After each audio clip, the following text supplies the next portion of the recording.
Bueno, este conversatorio, ciertamente, con Felucho Jiménez, que es el presidente de la Refinería Dominicana de Petróleo, miembro del Comité Político del PLD, en la primera parte hemos llegado a comprender la importancia que ha tenido que una fuerza política con visión desarrollista como el PLD haya ejecutado varios periodos y que esto haya, por tanto, resultado muy provechosos para la economía y el pueblo dominicano. Ahora, dice Mozart, corresponde analizar el presente momento que está viviendo el PLD, porque se discuten dos grandes cosas ahí dentro. Se habla de la reelección como el temor terrible. A implantar una dictadura.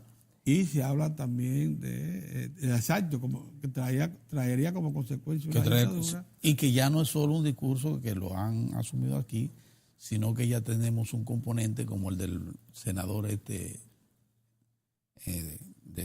estado de New Jersey, muy emparentado aquí con una familia importante política, que asimiló, tomó el elemento de la posibilidad de una dictadura para colocar en la agenda, pretender colocar en la agenda las dos corrientes del Departamento de Estado interno del PLD. Es que en realidad ni siquiera han sido originales, no han sido creativos con eso de la dictadura. De la dictadura. Porque recuerden que una de las cosas de las que nos acusaban a nosotros en elecciones anteriores era de la dictadura de partido. Que el PLD tiene una dictadura de partido. Yo recuerdo que en un programa yo dije, ¿y quién no? Porque cuando Balaguer gobernaba, él tenía el Congreso. Cuando Hipólito gobernó, él tenía el Congreso. Cuando Jorge Blanco gobernó, él tenía el Congreso. Así es. Que tuvo dos presidentes del Senado, sí, porque el PRD es así. Esas fuerzas son así, se dividen y no le importa nada porque... En el ejercicio mismo del poder, claro. Y por eso Santo Domingo no tuvo Madrigal, la presa de Madrigal, por la pugna entre Jorge Blanco y Jacobo Magluta. Sí. Bueno, no es nuevo entonces. Ahora le quieren, ya no es la dictadura de partido, ahora es el dictador Danilo Medina. Sí. Y yo me río porque ese es el tipo de propaganda que no hace efecto. Porque ¿qué dominicano se siente perseguido? ¿Dónde están los presos políticos de este gobierno? ¿Dónde están los exilados? ¿Dónde está la proscripción a programas de televisión o de radio? Yo dije que al presidente Medina le dicen hasta barriga verde. Le han dicho de todo en las redes, búscalo. ¿Y quién está preso por eso? ¿A quién han sometido? Aquí la gente se expresa con entera libertad, con absoluta libertad. Y los políticos hablamos más de la cuenta y realmente mucho más de lo que debiésemos hablar. Y hablamos mucho disparate, mucha bobería. Pero esa bobería y esos disparates no le llegan al pueblo dominicano. No le llegan. Porque ¿qué campesino siente que aquí hay una dictadura? O que Danilo Medina quiere ser dictador. ¿Qué obrero, qué chiripero, qué chofer de carro público siente eso? ¿Dónde está el industrial que entienda que no debe invertir? Porque el dictador Danilo Medina va a ver con buenos ojos su inversión y la va a querer para sí. Aquí no hay un solo elemento de dictadura. Cuando Trujillo, que eso sí fue una dictadura y fue tiranía, había un solo partido, el Partido Dominicano. ¿Y quién se atrevía en el Partido Dominicano a decir alguito así de Trujillo? Nadie.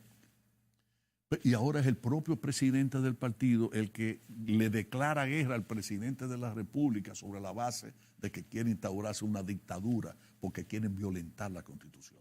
Que por cierto, todo el que ha modificado la Constitución ha sacado beneficio personal de la modificación, incluido el compañero Leonel Fernández, que en el 2010 ordena y dirige la reforma constitucional y eliminan el nunca jamás que le benefició a él tanto que ahora pretende volver de nuevo a la presidencia de la República. Y dicho sea de paso, el sistema político que yo siempre he dicho que me gusta más a mí es el 2 periodos y nunca más.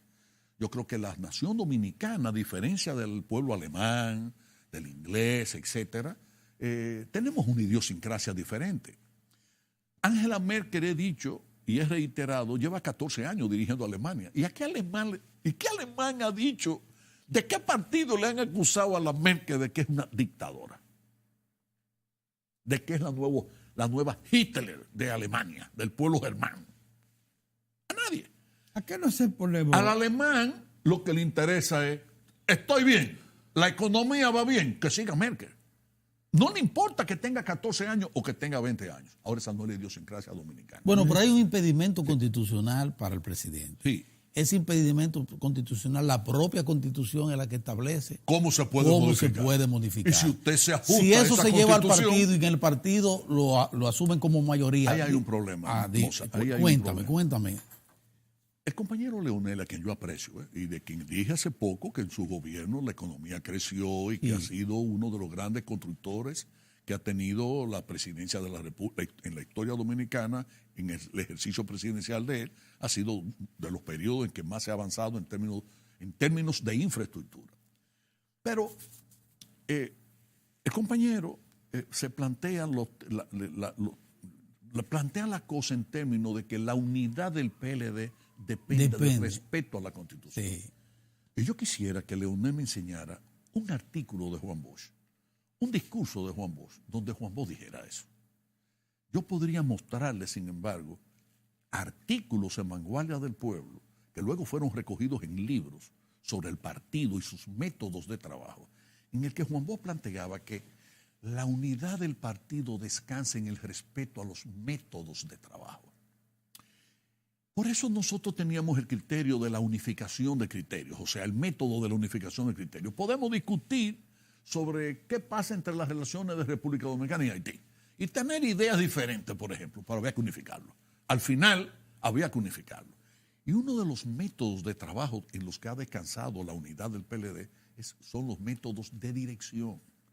Y el método de dirección que el PLD asumió desde su conferencia a Salvador Allende, que fue la primera gran conferencia que tuvimos nosotros a un año después de la fundación del partido, tanto que Juan Bosch escribió que el nacimiento formal del PLD fue el 15 de diciembre de 1973, que fue cuando celebramos el Congreso Constitutivo Juan Pablo Duarte, pero que sin embargo el nacimiento real del partido como tal había sido en la conferencia Salvador Allende, que se celebra prácticamente un año después. Y el centralismo democrático indica que la minoría tiene derecho a expresarse. Hay libertad de expresión y de discusión, pero cuando la mayoría adopta una decisión, la minoría tiene que acogerse a la decisión mayoritaria. Hay un precedente. Perdóname, y en abril del año 2015 nos reunimos en Juan Dolio y los compañeros en un 66 o 67% votamos en favor de la modificación de la Constitución para permitirle a Danilo la reelección, como él mismo había sido reelecto en el año 2008. Correcto. La votación fue 2-1.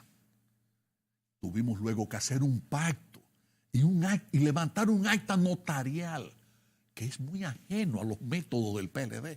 Es la única vez en la historia del Partido de la Liberación Dominicana que una decisión que adoptó un organismo por mayoría abrumadora tiene luego que pasar por el formalismo legal de un acto notarial, etcétera, donde nos comprometemos a estos 15 puntos. Ok, es verdad que lo firmamos y es verdad que nadie nos puso una pistola en la 100 para que nos firmásemos. Que por cierto, cuando yo lo firmé complaciendo al compañero Danilo. Porque cuando me llamaron a mí a decir firma, yo le dije, a mí no me gusta esto. Esto viola todo lo que es los principios de dirección del partido. Sí, bueno, Felucho, ya vamos a salir de esto.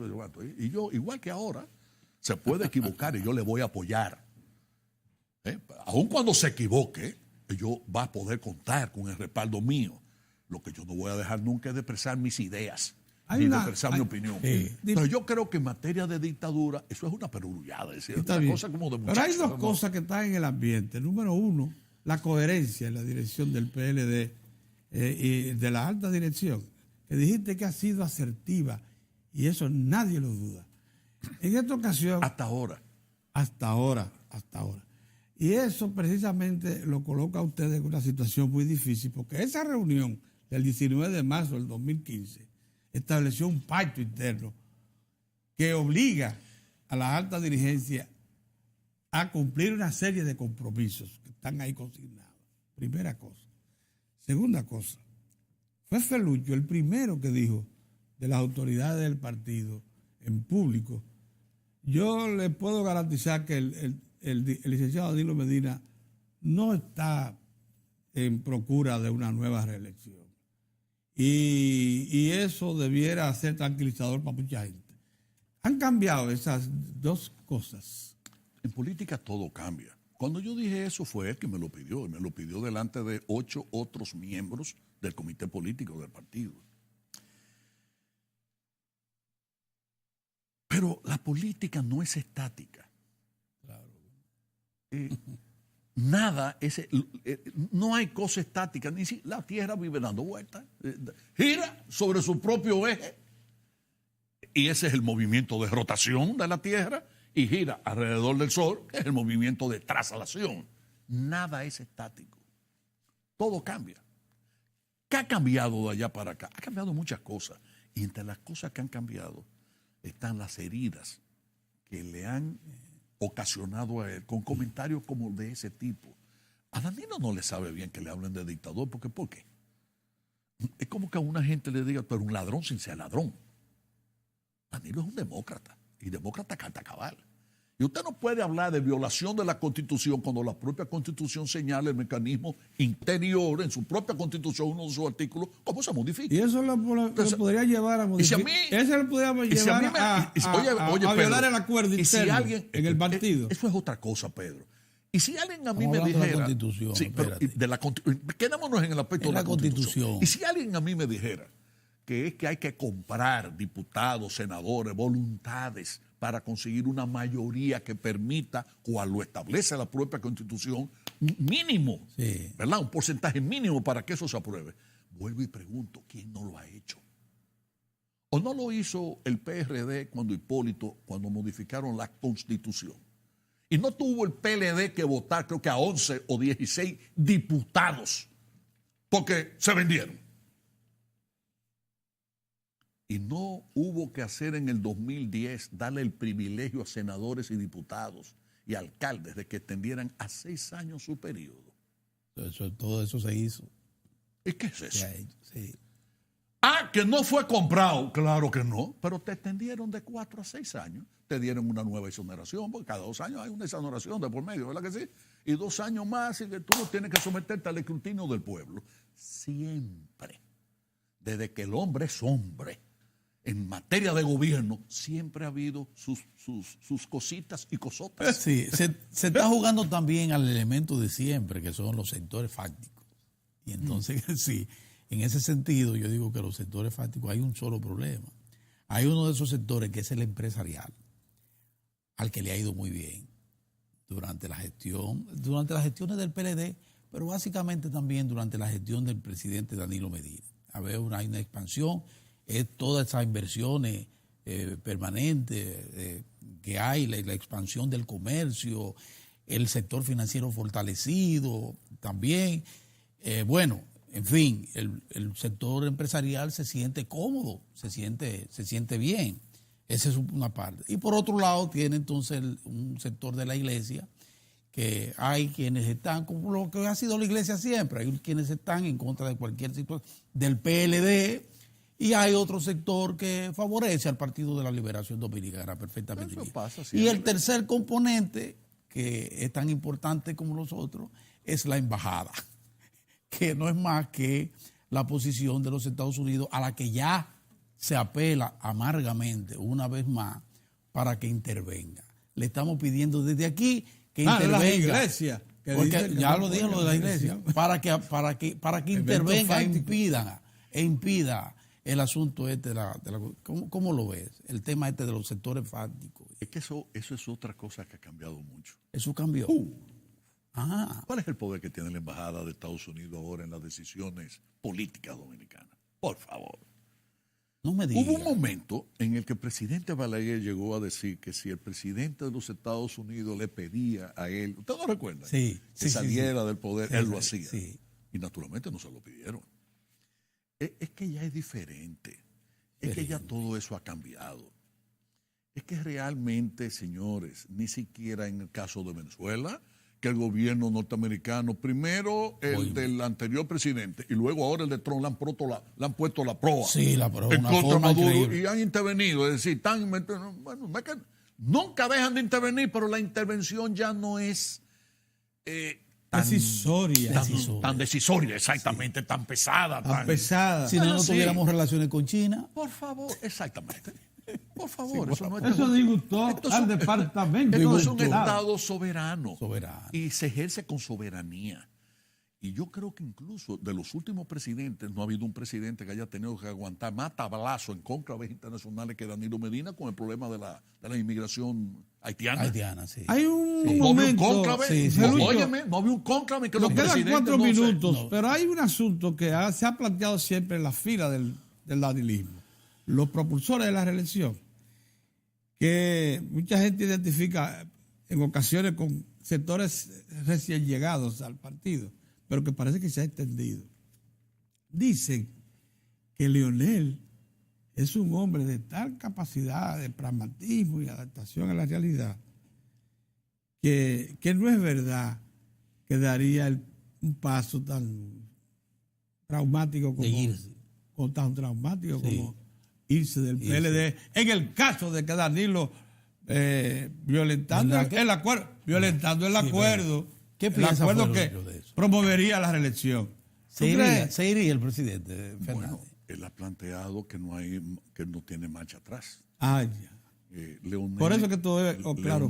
Leonel en esto, y vuelvo y digo, he conocido pocos compañeros de su inteligencia, de su capacidad de entendimiento, de su nivel de formación, pero me resulta extrañísimo porque me acordó con esa expresión de que no hay marcha atrás, aquello del carro sin freno de Jacobo Magluta. ¿Usted no recuerda? Sí. Cuando Jacobo fue candidato a la presidencia, que él era un carro sin freno. Sin freno, sí. Que fue una expresión desafortunada. Muy desafortunada. Sí. Y esto también, si llegase a materializarse eso y él salga del partido, y yo no quisiera que tuviese que pasar ni él ni el partido por esa situación, ¿qué pasaría? O sea, Leonel iría como candidato de la Fuerza Nacional Progresista, del BIS y de uno que otro partido más de esto. Bueno. Yo no me lo imagino. Augusto Lora era un hombre que también Balaguer le había dado la palabra de que no se reelegiría y que iba a ser posiblemente el candidato a la presidencia y sucesor de él de aquel primer mandato 1966-70. Y se dividió. Ustedes recuerdan que hasta abandonó su oficina de vicepresidente de la República, se fue a Santiago, formó un movimiento político, el MIDA. Sí, ¿No lo recuerdan? Sí, Movimiento de Integración Democrática. ¿Qué pasó con Augusto Lora? No ganó y a la vuelta del tiempo volvió de nuevo a darle apoyo. Lo cierto a que se Joaquín agotó el Balaguer. tiempo. Ustedes tienen que el 7 ya hacer reservas. Mira, primero, pasado mañana hay un congreso del partido Sí. para adecuar los estatutos a la nueva ley de partido. Sí. Eso se aprobó a unanimidad en el comité político. Yo supongo que esa asamblea será corta, breve, porque todos estuvimos y estamos de acuerdo en eso. Correcto. Luego ya comienzan a vencerse los plazos y evidentemente que ahí ya la inteligencia interna del partido y de ambas fuerzas políticas al interior del PLD tendrán que procurar modos de entendimiento. Yo abogaría por eso. De hecho, el presidente Medina ni siquiera ha dicho que va. Sí, ¿Por qué no lo ha dicho? El que lo estén haciendo y se estén haciendo actos, etcétera, eso tiene una doble interpretación. Todo puede verse según el color de cristal que usted quiera mirarlo, ¿verdad? Pero ni siquiera ha dicho eso. Yo abogaría de verdad porque se puedan entender, porque haya unidad en todo el partido y en el caso eventual de que desgraciadamente y absurdamente la división sea inevitable, que lo hagamos con decencia, con decoro, que no sea rabazo, como ha pasado en otras ocasiones con otras fuerzas políticas del país. Lucho, qué interesante, qué Muy oportuna interesante. tu presencia Muy hoy aquí edificante, como con siempre. nosotros, porque ha traído, digamos, racionalidad en el análisis. Y una cosa que la gente tiene que advertir. Yo vi recientemente un ejercicio que me pareció preocupante. O sea, colocar al PLD de hoy, en la coyuntura de hoy, en la misma situación en que estaba el PRI en el 94 en México. No. Son ambientes absolutamente Completamente diferentes. diferentes. Pero hay que aprender de la historia. Hay que Y aprender. no solo de la nuestra, también de la ajena. Así es. Así es. Hay una manera, a veces no hay forma de evitar cometer errores, pero la mejor manera de tratar de evitarlo al menos es conociendo la historia. Muy bien, Así muy es. bien. Muchas gracias Freddy. A por las estar con órdenes. nosotros. En algún momento lo llamaremos cuando las cosas se pongan un poquito A más sus órdenes definidas. siempre. Muy bien. Nosotros retornamos mañana, Dios mediante. Bye bye.